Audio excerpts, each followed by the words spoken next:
opinion in that regard, yes. Mr. President, if you could just repeat that answer. Oh, no, your voice was too soft. Yes, I apologize for that, Chairperson. I say, I do recall, I don't immediately recall the actual letter, but I do recall that type of approach from him to get, PRASA straightened out, yes. I raised that issue specifically because what it shows is that notwithstanding that Mr. Molefe, in a sense, was, and I'll tell you why I say this in a moment, he and his board were cleaned out, and treated badly, he says, that even after all of that, he wants this organization to succeed. Whatever else, it must say something about Mr. Molefe as a person and his commitment to the country and to organizations in respect of which he's been given certain responsibilities. You accept that? Well, without any doubt, I accept Mr. Popo Molefe's credentials in this regard. He's an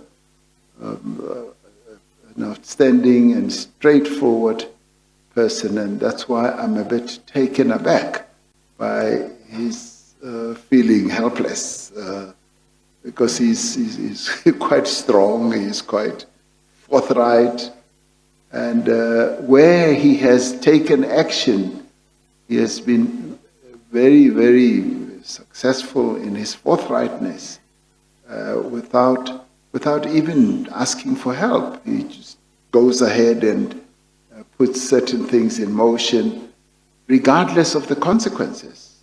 So his approach then on this, that he needed support, is a bit surprising to me.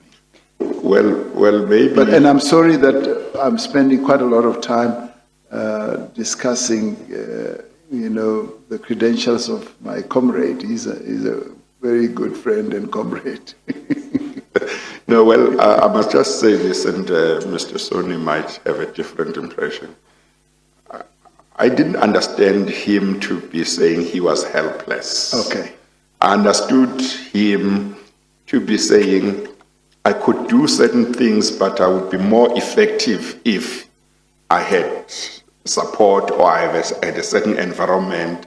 I'm not sure, but I didn't get the impression he was saying he was helpless. And we know he testified that his board went to the Hawks and laid criminal complaints against those who were alleged to have done wrong at PRASA.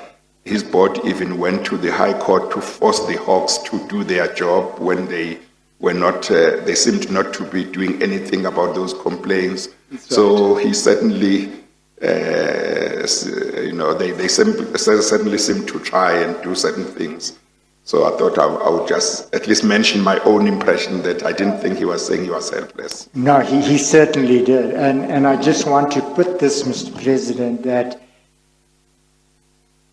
to the best of my knowledge, he is, and that's why the investigation into PRASA is so intriguing, but also so frustrating, that he is the only chairperson who himself brought applications to set aside mega contracts, to set aside the Swifambo contract of 3.5 billion rand, and then initiated the process to set aside the Siangena contracts for 2.8 billion rand.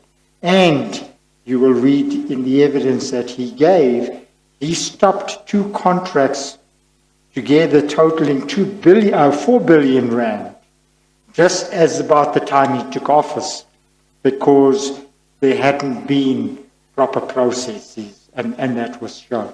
So you are quite right, Mr. President. Thank you. Mr. Molefe deserves that credit at least. He had the courage to save the taxpayers as much money as he could.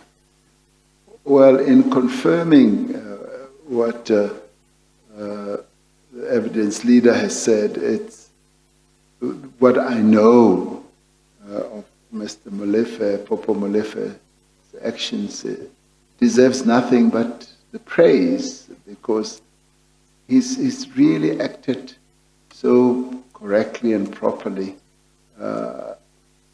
in the interests of the state and our nation.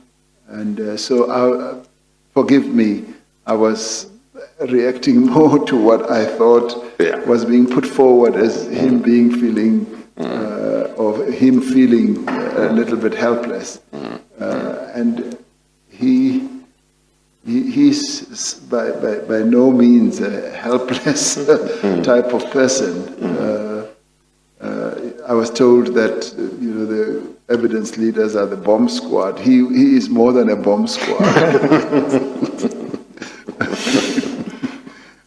We do operate under the law. President, I say this purely for your own insight into state capture. The documents you've been given reflect some of what Mr. Molefe said. And there is one passage that I think all of us can